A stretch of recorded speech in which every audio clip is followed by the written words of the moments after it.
Hey, everybody. Welcome to another Playful Humans podcast. I'm your host, Mike Montague, and my guests this week are Libby and Lisa Thompson. They're from BluWave Wellbeing. You can find them at BluWaveWellbeing.com. The link's in the show notes, but if you just subtract that first E, you will get there as well, blue without an E. And then you can find them at BluWave Wellbeing on all the socials, Facebook, Instagram, LinkedIn, or a good YouTube follow too. So if you are watching this on YouTube right now, click open a new window and find Lisa and Lib on YouTube and subscribe to their channel as well. To find Playful Humans, go to playfulhumans.com and share this podcast with somebody that needs to hear it. Here we go. Don't wait for tomorrow.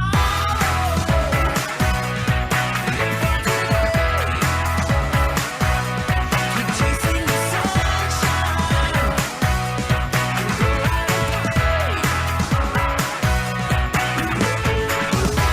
One more woohoo. All right, Lisa and Libby, welcome to the podcast. We like to start with the joke of the week here. The joke of the week is brought to you by shopping centers. If you've seen one shopping center, you've seen them all. Shopping centers. Okay, here's the joke. What do you call a pencil without lead? A pencil without lead? Never mind, it's pointless. They are? Oh, did you not get it? I was already focused on giving our joke. Yeah, there you go. So do you have a joke for us you want to share? We do. It's very corny, but we do. But we love corny. All right, Yeah. Who is the healthiest member of the Army? I don't know. You want to take a guess? At all? General well-being? Yes. How did you know that? That one, yes, we did see that one ahead of time, so I stole that one. But I appreciate you coming on the podcast. You guys do some cool things, or I should say gals do some cool things in well-being, but also with a playfulness mindset. So I feel like very similar to what my mission is here with Playful Humans. Tell me how you found playfulness, or maybe lost your playfulness and realized that was an important thing for you. Yeah. Those are two great questions, I would say. So I'll start by saying, when we were kind of going down the road of picking, we had a name called Oh Infinite Love. That's how we started as a company.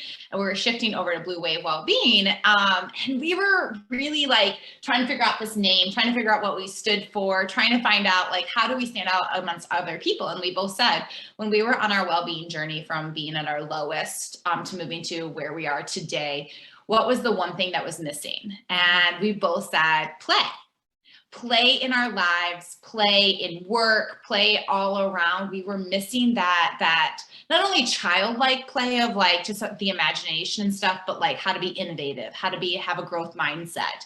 And so that's really how we kind of evolved into utilizing, we have 6 pillars of play that we focus on.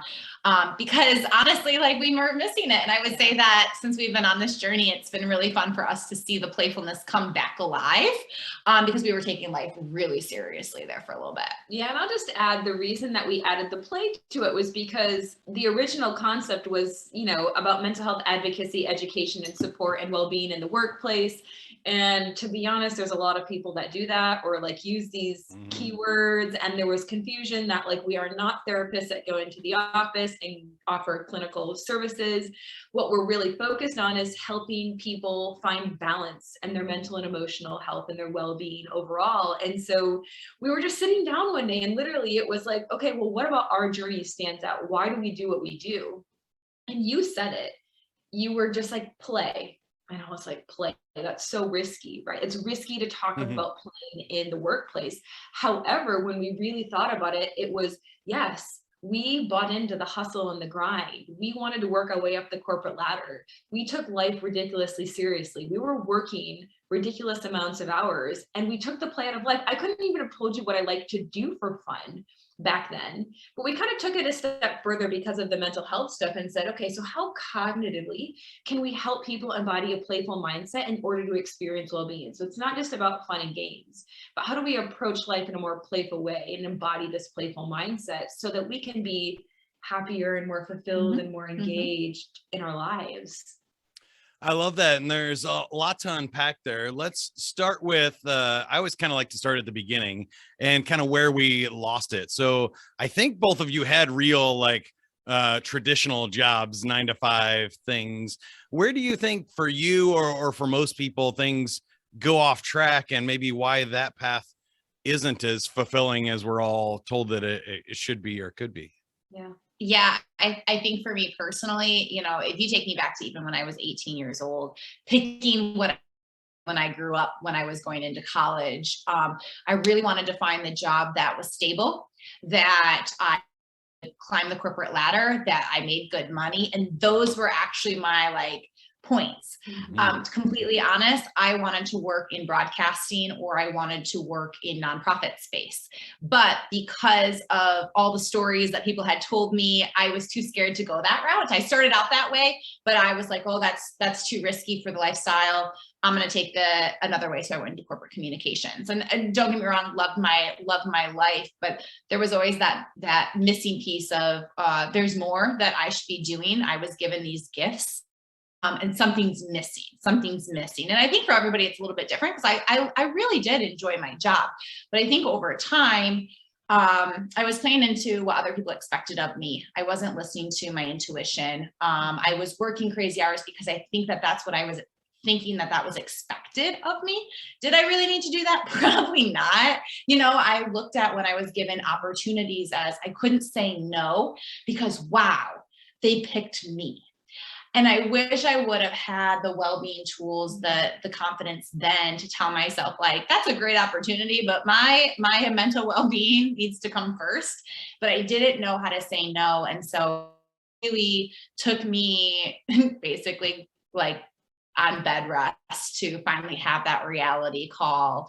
And I think that's why it's so important for me, because I don't want end up like that. I don't want people to, I was not a happy girl then, you know, and I apologize to all my friends all the time. Like, oh my gosh, I was like probably the worst friend. I was just not happy.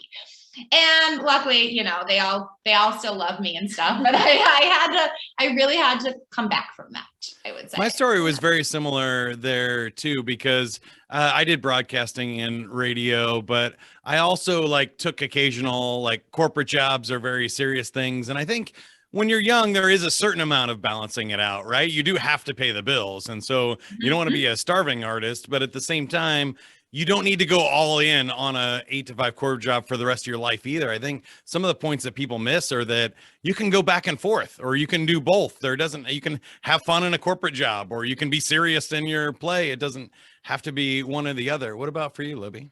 Yeah, I was just going to add, like, so I have a very similar experience to Lisa, but what I was thinking as you asked that question, we just had a conversation about this before this podcast of the conditioning that happens with kids and how we lose the sense of playfulness. So saying things to kids like, be a big girl, big boys don't cry, or, you know, kids are creating something out of, you know, pots and pans, or they're trying to draw something where like, that's not what a cat looks like when you draw it, or that's not how you build an airplane, but they're using their imagination. That's for them what it looks like. They see something in that. And so they stop creating because they get put down so many times and they're told that they're doing it wrong. So it's like, well, okay, so I'm just not going to do this anymore. So we stop maybe dreaming, we stop using our imagination. You know, like my niece, like she loves to put costumes on and to dress up. And I love nothing more when I see a child wearing their pajamas to the store or wearing a costume at Target, you know, but at one point we're like, adults don't do that. I love it. And so we lose the sense of playfulness as we become adults because we get conditioned to act proper and be more, I don't even know what the words of proper is. Probably I'll just kind of stop there before I get into trouble. So we lose the sense of playfulness. And I'm not perfect by any means. I can still take life very seriously, but I think that I realize that at some point, I know I'm not like from the small, most people agree with us when they hear our stories and they think about the conditioning and why they stop playing and they see what they reflect and grow this awareness and how are they talking to their kids of like, oh, this makes sense and how we can lose this as adults. So then it's like, how do we get this back? right? Right. And yeah, what's so interesting is we are all born with these skills and this innate ability, but it gets Totally. beat out of it. I guess for me, I kind of heard three things there. One is just grades in school and measuring things. And I think that's really dangerous, especially in our society now with all the technology we have, and we're measuring our steps in our play and stuff. It's like, really, do we need something on our body 24/7 to tell us how much we're moving and stuff? Like, I'm pretty sure we all know how to walk. We could do that without measuring it. But school and grades start, putting into your head that there's a right answer or a wrong answer. And most of life is like an improv or a piece of music where there's no right piece of music. There's no wrong way to do it. And I think that messes people up. And then there's also just that certain amount of other people's expectations that you mentioned. So whether it's we hit puberty and we just want to start impressing people, or we feel like we need to impress people to get a job or get paid, I think there's a lot there. But I love you mentioned one of my favorite examples is drawing. If you think about drawing a picture from your imagination, you can look and see where everybody gave up on their drawing skills, right? If you can do a stick figure, you probably quit before you were like 5 or 6 years old. If you can do some sort of house and a cloud and some sun, maybe you made it to middle school. And then anybody that can actually draw maybe made it into high school with those skills. But most adults have completely given up on trying to do anything artistic or creative unless they somehow were that 1% of 1% that made it through with positive encouragement and enough guts to keep pursuing it, right? Yeah. Absolutely. And I'll add to that, Mike. So you made me think about, like, when I was a kid, I was really into mathematics and science, which is totally not anything I do now. But what was interesting is I was part of math pentathlon and things like that. And what we did is they made games out of science and math for us. And so I became very smart in those areas. But as I got older, it wasn't as fun. I didn't get to learn in a fun way. So honestly, like when I was a freshman in high school, I remember wanting to become an algebra teacher. Like, I loved algebra. But then I had to take algebra 2, calculus, all of that stuff. And I was like, nope, I'm good. And I completely quit. I'm not, like, because it was no longer fun for me. And I think about that a lot because we have such an industry right now where people are wanting STEM focused women and men. And we're just lacking that in so many ways. But I look back and I'm like, well, they took the fun out of it for me. I didn't get to just build with my imagination and think like, no, I had to like do it a different way. And so it's one of those things where I think a lot of us have to look back at those memories and remind ourselves, like, how do we bring the play back into it? Because it's going to be challenging. Like, as you grow in your skill sets, we can't just say like, it's going to be super easy, but like, how do you add play, innovation, all of that stuff into everything that we do?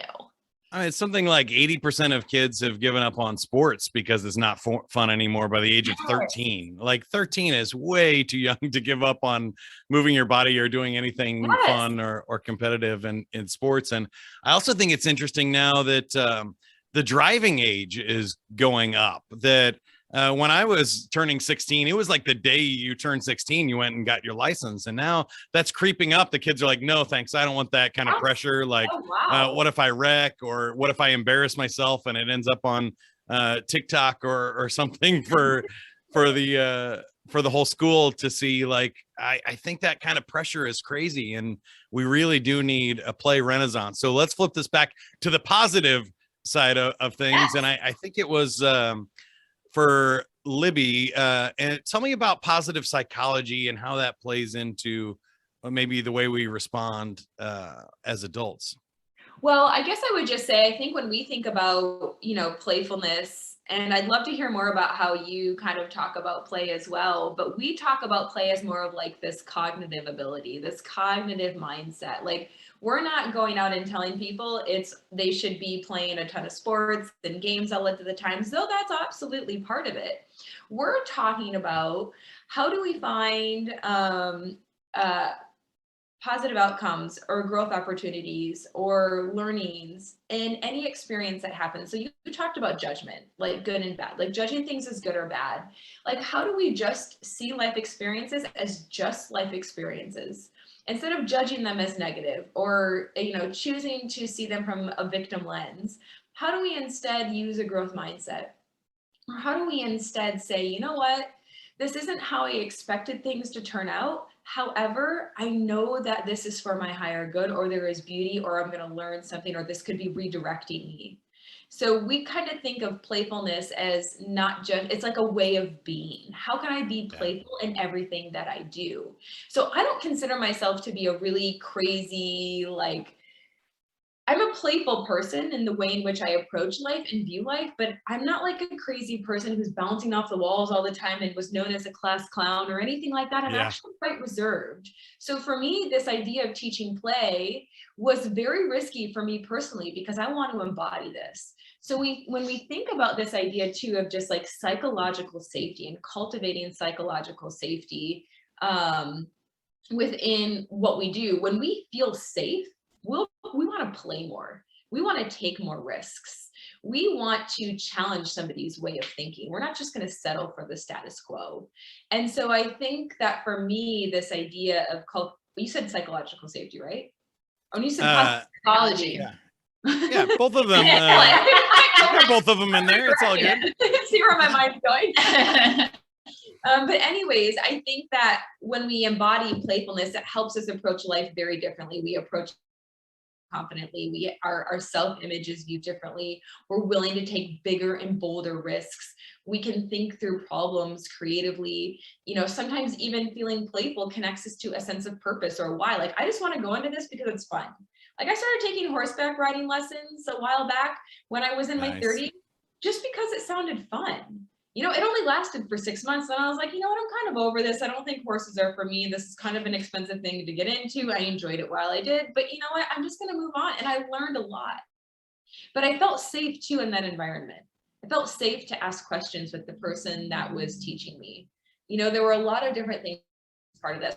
I don't know if that answers your question. I don't know if you have anything you want to add. No, I just have to share that I think it's super funny that you asked Libby to share about positive psychology, because out of the two of us, you picked the right person. She's the data analytic, like, ooh, Lisa, but let me share the data. And I'm over here like, no, let's have some fun. So like, I think also too, back to like play and just like embodying that, it's surrounding yourself with people that have different strengths and different things. Like, I bring out something in Libby and Libby brings out something in me that like I needed that piece of my life, but I had to allow someone to come into my life and allow to embody certain things that they've taught me, vice versa. You know, I bring out a different side of Libby that sometimes she needs, you know, and so kind of like it's really about yourself, but it's also like you have to surround yourself with people that not think like you, but also want to be innovative, have a positive mindset, want to create that psychological safety for you, you know, and we learn from each other that way.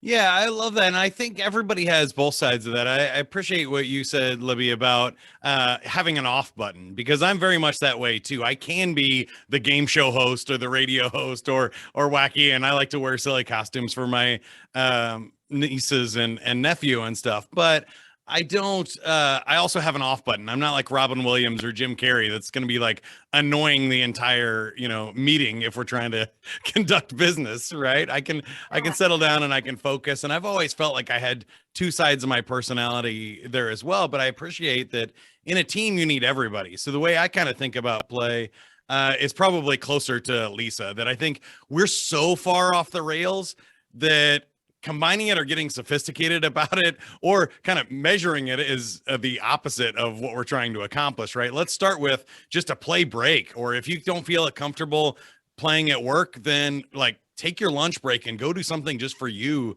to recharge and have some fun so that you can go back and work again. Start there and then see how you can build on that and spiral into it and incorporate those things into your work and stuff. So Lisa, the question I had for you was about primordial sound. What is Oh, no, that's me. Oh, that's the other one. I asked the wrong people. I switched them. Oh no. Do not ask me that. I know I switched them. All right, so it's back to Libby. What I'm not aware of this one. You're gonna have to teach me something. No, I'm a certified primordial sound meditation teacher. So it's a type of meditation. And so that we use like a mantra to take us deeper into the meditation. So we're using primordial sounds, which are really just like innate sounds within nature, like the sound of waves, the sound of the breeze.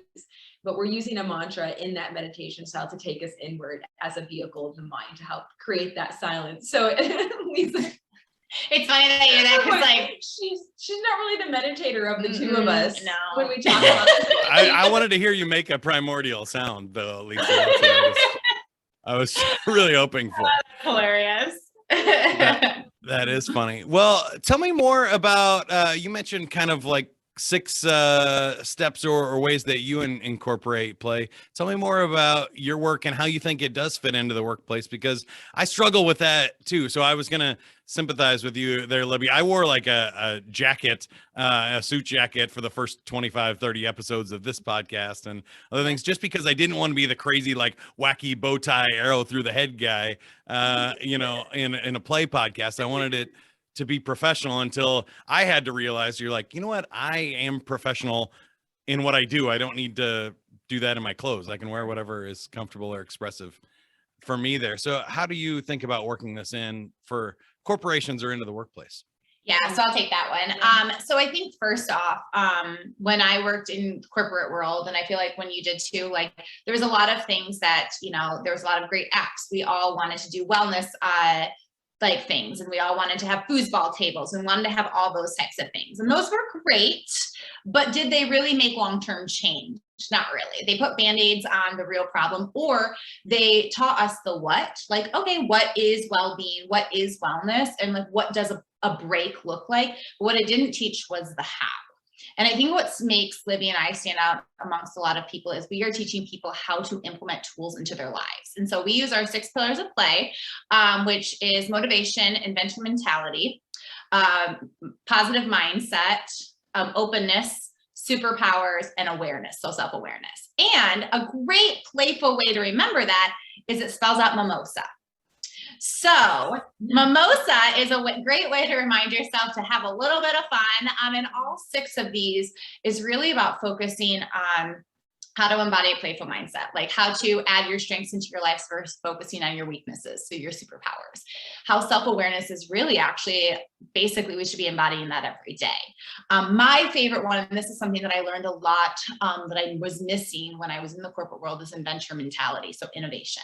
We use the word innovation a lot, but a lot of people don't even know how to utilize that, what that looks like, how to add play into that, and how it can really be a strategy for helping your bottom line with your company. And so what we do is we teach tools for each one of our pillars of play that people can implement into the workplace, but also in their lives, their personal lives as well. And so that is, I think, one of the biggest differences for us, is because we know that people, they think about well-being, they're like, I need that. And then they're like, I don't have an hour. And we're like, no, we aren't asking for an hour. We're asking for 5 minutes. You know, we know that, 5 minutes every day is better than nothing.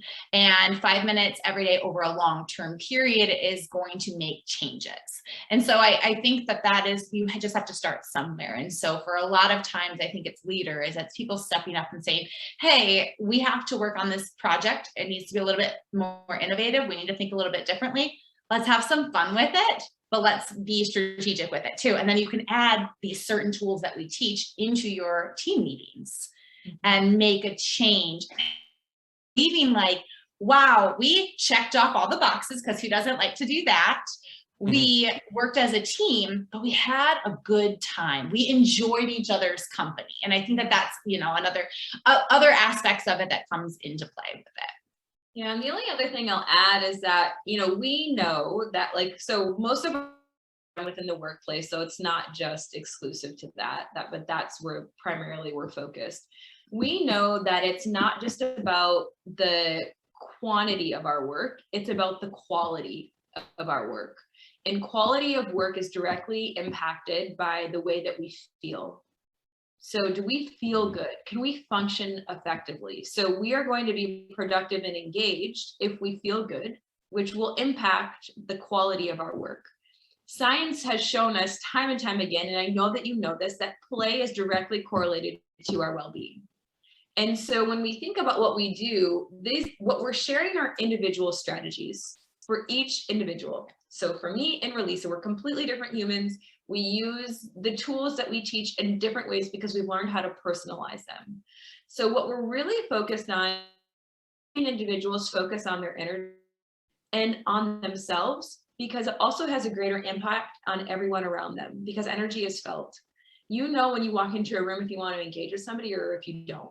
That's felt, okay? So instead of focusing on what needs to be changed within everybody else, let's help people focus on themselves by doing a little bit of inner work, not going too deep. Again, we're not this, but doing a little bit of work, helping them understand how these 6 pillars of play can be personalized into their lives and how they can directly impact their well-being or their playful mindset, as our pillars say. But then even beyond that, understanding the multiplier effect. Oxygen mask first. Like when I take care of myself, every other person I come in contact with could be positively influenced like that or by that. And so that's what happens. It's kind of like, how do we help organizations understand that, like, this is part of the DNA of your culture? This is not just a Libby and Lisa show where we come in once, but like, how can you truly embody well-being as your employees' innate way of being within your workplace? I love that. And I would just add that it's not just us making this stuff up either. That, as you mentioned, there's been a ton of scientific studies that from everything that salespeople that are enjoying their job sell 33% more than people that don't. And it's like, well, yeah, that's obvious, right? If you like your work, you're going to have better energy and all that good stuff that you mentioned. But it's also crazy that when you measure customer satisfaction and net promoter scores and everything that companies want to measure, they all go up when it's a playful company and people are engaged and happy in the workplace, because it's not a little thing. It's an exponential thing that spreads out to your other teams, to your clients, your customers, you know, their referrals that they give. And so the revenue and profitability go up. It's crazy the amount of positive side effects, but I don't really understand where companies get this. Like, if we just measure harder, we work people more like machines, that we're going to get better results, because it hasn't proven out that way.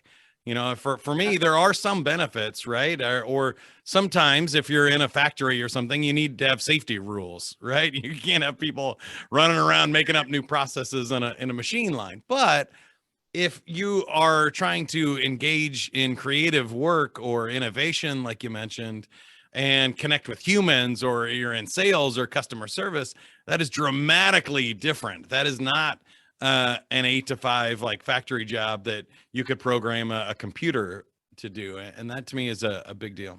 Well, and think about it too. I mean, when you think about the amount of stress that like each human is experiencing every day, like the science is even saying that we're going into fight or flight 8 to 14 times a day. So we're basically living our lives in fight or flight. Like the body is trying to fight something. And so what happens is that as we're experiencing all of these perceived stress around us, we can't think straight. So when you can't think straight, you're bringing that into the workplace. That's of course affecting your mood. It's affecting your productivity, the not being able to problem solve. We have brain fog. I had brain fog. I know people that don't even come out of that state, right? They're just constantly, especially after the pandemic, in a state of stress and So to your point, why are we not approaching life more playfully so that we can work smarter, not harder? Yeah. Because we have clear minds, because we can think straight, because we can problem solve. All right, I want to finish with a couple of fun questions for you, and then we'll play a game. First one is, what's on your fun bucket list? What do you still want to do outside of work that is maybe like a fun vacation, dream job activity you want to do? You got one, Lisa? Yeah, I'll go. Well, first off, I love to hike. So I want to hike as many 14ers as I possibly can. But I would say that I would really like to go to Australia to surf too, and then just hang out with kangaroos. So like that is actually something on my bucket list. So yeah. I was gonna say I really wanted to go to India, but you just made me realize I do want to go to like an elephant sanctuary and play with elephants. Yes. Just has always been a dream when I see people doing that type of stuff like in Asia. So I would say probably like, you know, going running an elephant. That'd be fun.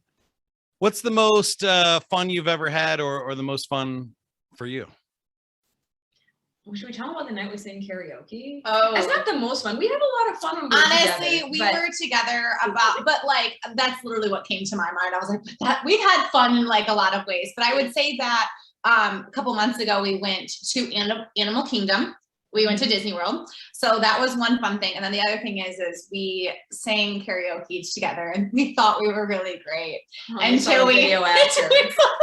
I was a karaoke host for 12 years. You don't want to see the recordings of those. That's a very much in the moment. We were those people who were like, yeah. And then she picked Kygo, Higher Love. And I'm a Party in the USA by Miley Cyrus singer. So I was very caught off guard. Both of those, very good. Anything else come to mind, Libby? What was that? Anything else come to mind for you? Most fun? No, I was just thinking that I feel like you and I are really spontaneous. Like for us, dance is our big thing. So we'll be in car rides. Like we go up to Northern Michigan a lot and hike over the weekends and stuff like that. And we are those girls that you're like driving next to and you're like dancing in the car and going like this. And, you know, those are the moments that I think about with us together specifically that like always just stick out is just getting lost in these moments together and like not really caring what other people think of us. Yeah. And it's really, I do that a lot with you. Like you bring that out in me. So yeah. That's nice. I love a good dance party or a karaoke song for sure. That's perfect. You can find them at BluWaveWellbeing.com. Again, blue without the E, but the link is in the show notes below here. And BluWave Wellbeing on Facebook, Instagram, and LinkedIn. But they're Lisa and Lib on YouTube. If you're watching this on YouTube, go hit subscribe right now. It's time to play a game. Do you want to play? Yes. Woo! Let's do it. All right, there you go. I always say you can't force people to have fun. So I like to ask, but nobody said no yet either. So you got awkward questions. Awkward questions is fun. Yeah. It's a would you rather style game. And I'm going to start you off with an easy one here. Would you get an implant that allowed you to communicate mind to mind with people if it was available? No. So, you would, I would not. I don't think I need an implant because I do feel like I have this ability to do this with people. And I think you and I can do that with each other once in a while. Well, we are telepathic. Yeah. So I probably wouldn't because I believe I can cultivate this skill. I like that. All right, next one. This is where it gets tougher. Would you rather have a child who was ugly but very smart or very good looking but pretty stupid? Which one would you choose? Smart. Yeah, I would say the ugly and smart. Yeah. Yeah, I feel like there's ways to overcome the ugly, but you can't beat stupid. No, you can't pick stupid. Yeah, that's so true. All right, two more. Would you rather have a tail or horns for the rest of your life? I've never thought about that. I feel like a little tail would be really cute, but horns might come in handy. Yeah, no, I want a tail. You want the tail? I'll take the horns then. I'm surprised how many people go horns. I feel like, especially if the tail's like prehensile or something, you could have a like hide that. Yeah, or hide it. Yeah, that's true. I mean, you got hats too, yeah, but it depends on the type of horn or the type of tail for sure. All right, one last one. What's the most disgusting thing you have eaten or would eat just for the bragging rights? I've had, well, it's probably not disgusting to certain people, but I've had rabbit and octopus, and I don't like either of them. Yeah, rabbit's a little gamey. Chicken, octopus, I was not a fan. A little rubbery. Yeah, no. The most disgusting thing. So I am not super adventurous with the way that I eat. So I would say that there has been nothing adventurous that I've really eaten because I totally play it safe. Even when I try rice and vegetables. Yeah. I have not really tried a lot of crazy things. Maybe some fruits here and there, but this is a boring question for me to be answering. All right. Well, next time you need a dare in Truth or Dare, Lisa, we got one. Don't you worry. I got you. Sounds good. Thank you for being on the show. You both did great, and you win the game, which means you get a free 30-second commercial here. Any asks or gives for the audience that how can we help you?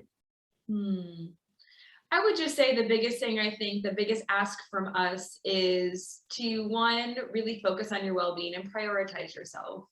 Like that's the one thing that can really truly make a difference in the world is if you take 5 minutes a day to meditate, to go for a walk, to take some deep breaths, to tell somebody that you love them, to send a gratitude note. Like, it can totally change someone's day. So I would say that. And of course, we would love for you to follow us on YouTube, social media, help us spread the message, help us get the word out there. I think the biggest thing for us is that we just want people to feel good and to just view life differently. And so if that's by way of watching our videos, if that's by way of sharing a post or something like that, please just do that. Because it really is just about making this a better world. So Agree 100%. All right. I like it. Thanks for being on the show. Again, Lisa and Lib on YouTube there, BluWave Wellbeing on the other socials, and BluWaveWellbeing.com to find Lisa Rappin, or no, Libby Rappin and Lisa Thompson. Lisa will rap for you if called upon. But it's Libby Rappin and Lisa Thompson. We'll see you next time. Find Playful Humans at playfulhumans.com. You can take a playfulness quiz, find out what your playful personality is, or join the community of other adults rediscovering the power of play. Now go do it.